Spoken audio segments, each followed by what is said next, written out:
मौसम की मार जारी। प्रयागराज में जलस्तर बढ़ने से नदियां उफान पर हैं।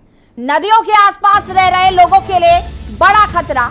प्रयागराज में जलस्तर बढ़ने से नदियां उफान पर। आपको बता दें कि लगातार हो रही बारिश से जलस्तर बढ़ता जा रहा है और नदियों के आसपास जो लोग रह रहे हैं उनके लिए एक बड़ा खतरा है। टोंस नदी, यमुना नदी, गंगा नदी का जलस्तर काफी तेजी से बढ़ रहा है। आसपास रह रहे लोगों के लिए बड़ी मुसीबत बन रहा है बढ़ता हुआ जलस्तर। आसपास रह रहे लोगों के लिए एक बड़ी मुसीबत है।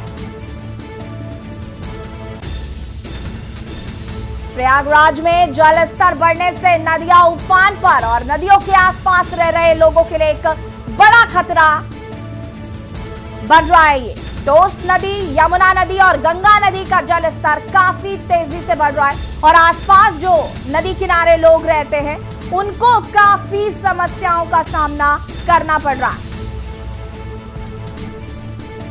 मेजा क्षेत्र में टोंस नदी है जो कि बाढ़ का प्रभाव अभी भी दिखने लगा है। नदियां उफान पे है, जो भी नदियों के किनारे हैं उनके बीच में एक डर बना हुआ है कि कभी भी जो है जलस्तर बढ़ सकता है, लोगों के लिए मुसीबत बन सकती है। और भारी बारिश का है कभी भी और तेज़ी से घरों में इसका पानी भी घुस सकता है। जो नदियों के किनारे बसे हैं उनके लिए मुसीबत बन सकती है। ये 2 दिन से अचानक यहाँ के लोगों का, स्थानीय लोगों का कहना है कि 2 दिन से अचानक ये नदियाँ अचानक जो है बढ़ी हैं। विनय मिश्रा, के न्यूज़, प्रयागराज। चित्रकूट में भी धर्मनगरी में लगातार बाढ़ का कहर बढ़ता जा रहा है। 5 दिनों से हो रही बारिश से मंदाकिनी नदी उफान पर है। धर्मनगरी में लगातार बढ़ रहा बाढ़ का खतरा। चित्रकूट की हम बात कर रहे हैं जहां पर 5 दिनों से लगातार हो रही बारिश से मंदाकिनी नदी उफान पर है। रामघाट स्थित कई मंदिर डूब चुके हैं। लोगों को सुरक्षित ठिकानों पर पहुंचाने के लिए अलर्ट जारी कर दिया गया। लगातार हो रही बारिश की वजह से जलस्तर बढ़ता जा रहा है। धर्मनगरी चित्रकूट में भी लगातार बाढ़ का कहर बना हुआ है। 5 दिनों से हो रही बारिश से मंदाकिनी नदी उफान पर है। रामघाट स्थित कई मंदिर डूब चुके हैं। आप तस्वीरों में भी देख सकते हैं यहाँ पर कि ये जो मंदिर परिसर है ये डूब चुका है। लोगों को सुरक्षित ठिकानों पर पहुंचाने के लिए भी अलर्ट जारी कर दिया गया है। और ये तस्वीरें आप देख सकते हैं यहाँ पर नदियों का जलस्तर जिस तरीके से लगातार बढ़ रहा है। आसपास रह रहे नदियों के जो लोग हैं उनको कई समस्याओं का सामना करना पड़ रहा है। रामघाट में जो मंदिर बने हुए हैं वो लगभग डूब रहे हैं।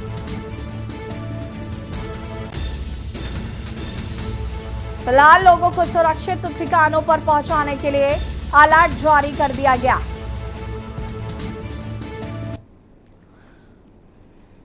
और अब खबर सूरजपुर से है जहां पर जिले में बीते 4 दिनों से लगातार हो रही बारिश, वहीं बारिश से किसानों के चेहरे में खुशी तो है। जिले के अंदरूनी व दूरस्थ इलाकों के पुलियों के हालात खराब है। जहां ओडगी ब्लॉक के बिहारपुर कुप्पा जैसे इलाके के कई छोटे रपटा पुल जलमग्न हो गए हैं और आवागमन बाधित है। तो वहीं प्रतापपुर अंबिकापुर स्थित केरता रपटा पुल जलमग्न होने के कारण कोल परिवहन करते ट्रकों का आवागमन भी बाधित है। तो वहीं किसानों के धान की फसल के लिए फायदेमंद साबित हो रहा है।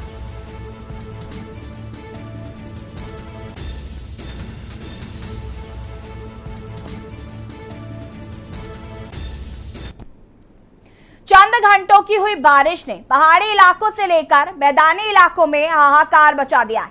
बारिश से निचले इलाकों की नदियां उफान पर है, जैसे कि बांसपुर जलमग्न हो गया है। नदियों का पानी घरों में घुसने से लोगों को भी कई समस्याओं का सामना करना पड़ रहा है। लोगों के घरों में इस कदर पानी घुसा है कि घरों ने तालाब का रूप ले लिया है। साथ ही साथ नैनीताल मार्ग पर बाढ़ का पानी आने के कारण यातायात भी काफी प्रभावित है। बता दें कि पहाड़ी क्षेत्रों के साथ साथ मैदानी क्षेत्रों में हुई मूसलाधार बारिश से नदियां उफान पर हैं।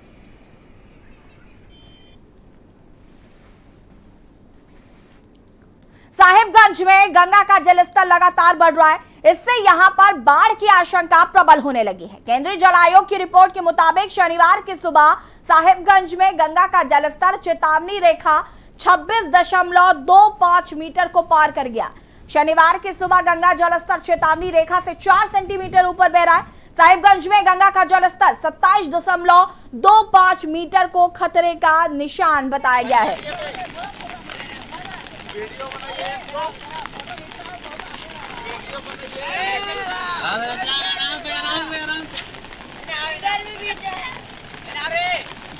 ऐसा मत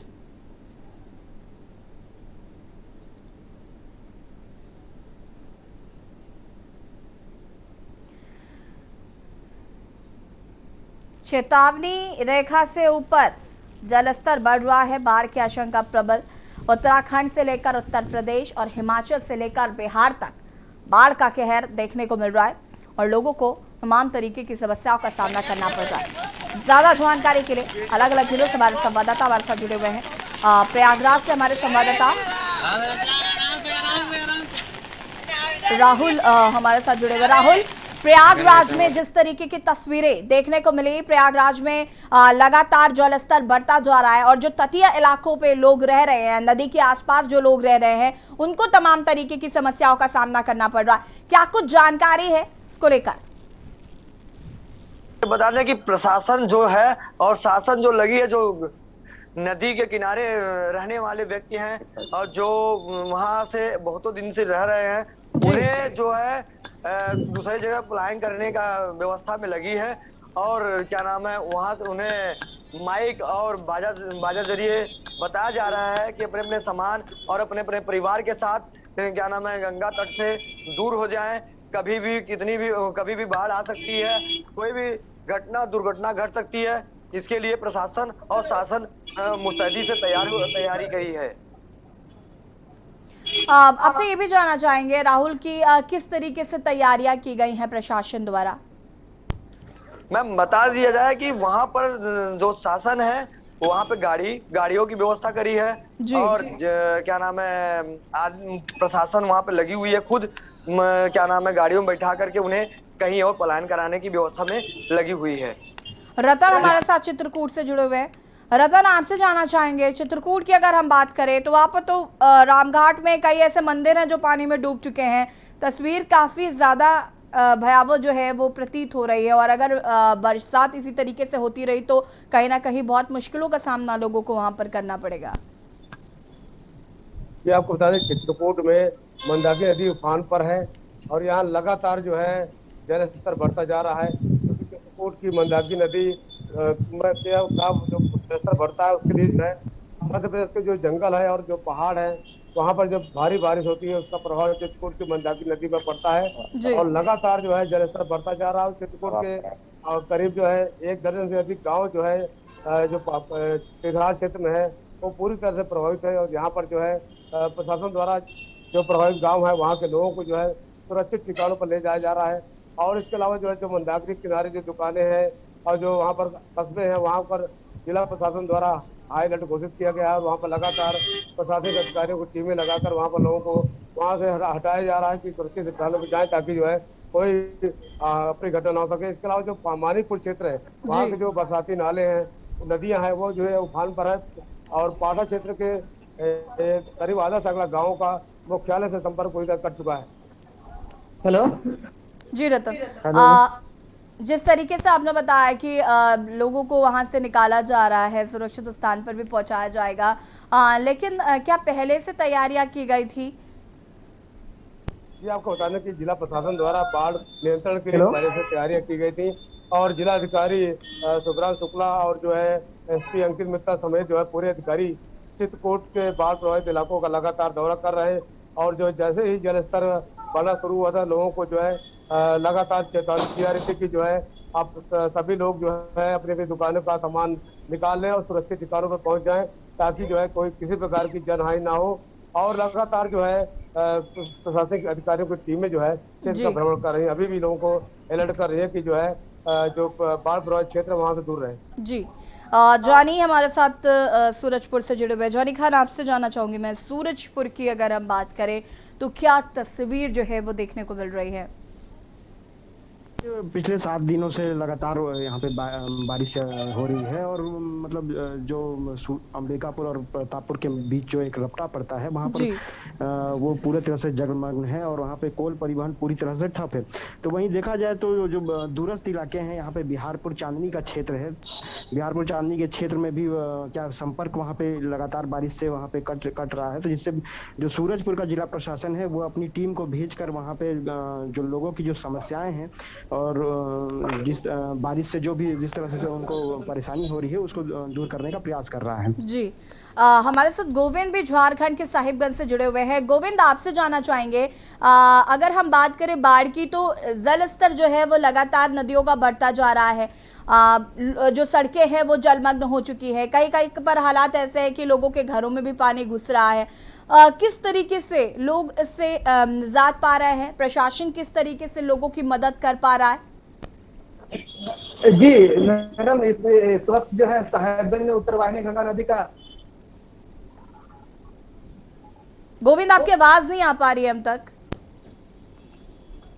हेलो जी जी, अपनी बात पूरी कर सकते हैं आप। बोल रहे जी मैडम कि इस वक्त जो है मैडम साहेबगंज के उत्तरवाहिनी गंगा नदी के जलस्तर मैडम काफी जो है उफान पर है।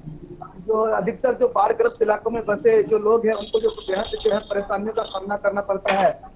जो लोग वहाँ पर खेती करते हैं, जो किसान है, खास करके उन लोगों को बेहद मुश्किलों का सामना करना पड़ रहा है। जी यहाँ प्रशासन जो है बाढ़ जो है गंगा नदी पर पूरे जो नजर बनाई हुई है। और जैसे यहाँ के जो अधिक जो परेशानियों का जो किसानों को जो है सामना करना पड़ता है।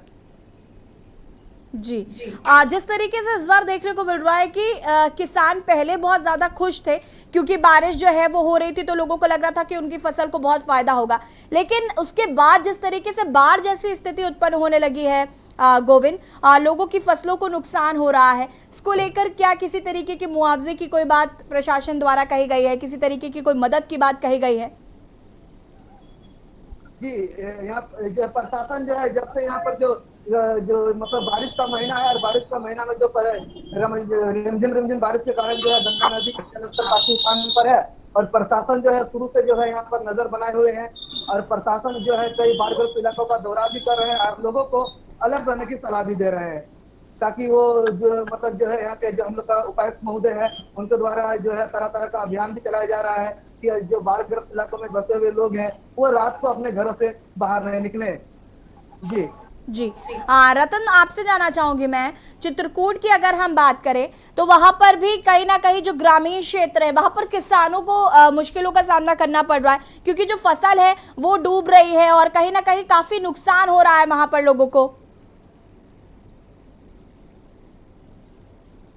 5 दिनों से झमाझम बारिश हो रही है। इससे जो है जो खेती है किसानों के उस पर खासा प्रभाव पड़ा है।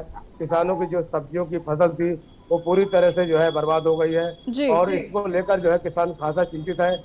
लेकिन अभी भी जिला प्रशासन या शासन की ओर से कोई भी ऐसा गाइडलाइन नहीं है जिससे किसानों को कोई राहत मिल सके और ना ही किसी जिला प्रशासन द्वारा कोई सर्वेक्षण कराया जा रहा है जिससे किसानों की जो क्षति हुई है उसका आकलन किया जा सके। जी रतन, फिलहाल आप सभी का बहुत बहुत शुक्रिया हमसे जुड़ने के लिए और तमाम जानकारी देने के लिए। और मौसम की मार जो आ रही है, जिस तरीके से हम आपको अलग अलग राज्यों की भी तस्वीरें दिखा रहे हैं, जिलों की भी तस्वीरें दिखा रहे हैं कि क्या हाल देखने को मिल रहा है। बारिश की वजह से लोगों को काफी समस्याओं का सामना करना पड़ रहा है। फिलहाल वक्त हो गया एक छोटे से ब्रेक का, जल्द हाजिर होता है।